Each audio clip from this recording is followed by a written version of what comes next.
Gettleman is proving to be a terrible GM, and this was an idiotic move. How's that? Could I be more clear than that? The Giants, Gettleman, just chose to spend millions of dollars to see whether Baker Mayfield can win a Super Bowl in his second year. That's what this is.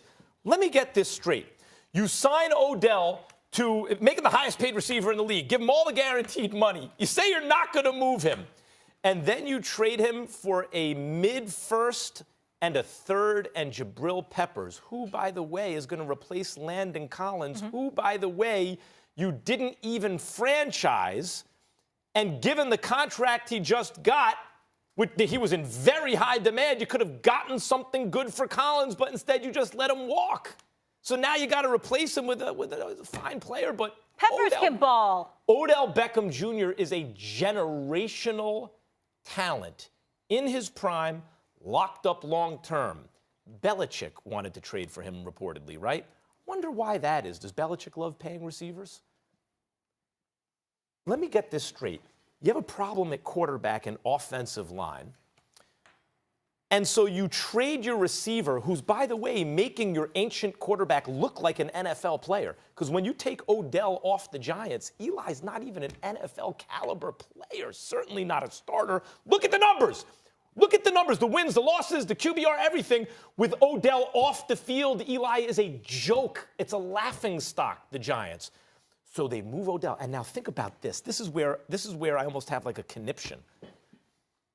Remember when the Giants said they're going to keep trying to win? It's the culture of the Giants to keep trying to win. Remember that it took Dak Prescott's miracle throw to beat the Giants last day of the season, or else the Giants had 6 wins instead of only 5.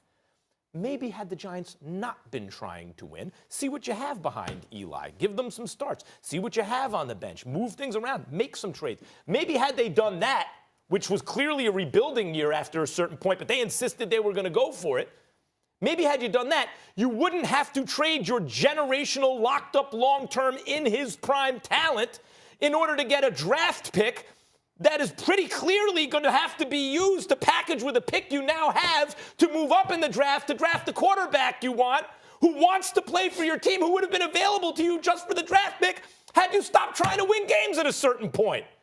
Am I missing something? And if they don't want Haskins, then they have no succession plan at quarterback for Eli Manning, who's going to be a mess this year without Odell. This is a team, even, by the way, when Gettleman, Stephen A. says he's anti-analytics, you know what that means? I'm anti-thinking. You might as well hang a sign over you that says sucker, open for business. I'm anti-thinking with my brain. I'm pro-feeling with my big toe. That's what anti-analytics means today. And a big sucker sign is hung around his neck, and the other GMs look and go, oh, let's go see if we can get Odell for a first and a third. And it worked. The floor is yours. My condolences to you. Here's the deal. Yeah. The New York Giants, you can look at it that way, Max, but based on their present circumstances, I don't blame them for doing what they did one bit. I don't like it, because I do think that Odell Beckham Jr. is a transcendent talent.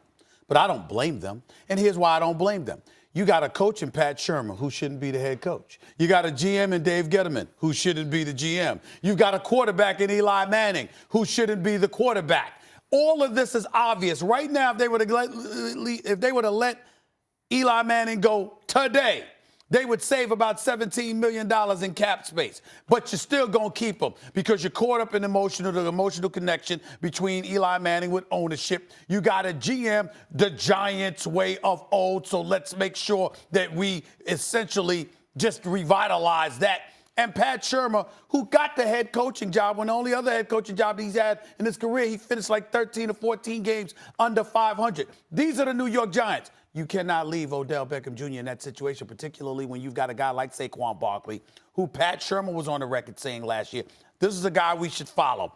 This is a guy that's not only an elite athlete and an elite performer, but he's a culture changer because we don't like the culture with Odell Beckham Jr. We had a debate on this show as to whether or not Sherman was throwing Odell Beckham Jr. under the bus when he was raving about Saquon Barkley the way that he was last season. So when you look at it from that perspective and you think about the impact that you believe Odell Beckham Jr. could potentially have on prohibiting the elevation of a Saquon Barkley in terms of being a leader of the franchise, clearly this is why they felt the need to do it. I don't like it one bit because I think that Odell Beckham Jr. is an elite player, but let's also take this into consideration. You got a first-round pick, 17th overall. You got a third-round pick. I thought they should have got a little bit more, maybe another second-round pick as opposed to a third-round pick. Jabril Peppers, latter half of the season, did look good in Cleveland. We can't deny that. Yeah, let me add one thing. He struggled at free safety his first year. They moved him to strong safety. Like Landon Collins. He had a breakout year. Right. Can I throw out my scenario for you really quick? Because I have a scenario for you to calm down. If the chips fell exactly where we want them to, right? So Jabril Peppers continues on his breakout year and turns out to be an upgrade for Landon Collins. At strong safety, an upgrade from Collins. Yeah, Collins is a really good strong safety. Yes, let's just pretend. Collins just got like an $80 million contract. I wonder why that is. Let's just pretend, all right? All right. That's a good point. They get Haskins. Okay, so now we have a quarterback. And they get DK Metcalf. I texted you this guy last night. He is a beast. He's Julio Jones. Have you seen him from Ole Miss? Yes, I know exactly who Metcalf is. I know the 40 he ran. Yeah, yes. Imagine that's our team. How do you feel? Molly, they picked up the pick because they think they're going to have to move up in the first round in order to get Haskins. They only have to do that because they insisted on trying. They beat the Bears. You know, they beat at a certain point by a field goal. So they have 5 wins instead of 4. They put themselves in this position willfully, obstinately, right? They did this intentionally. Look, when you say, Stephen A., when you say that Odell, they want a culture change and everything, where does the culture start?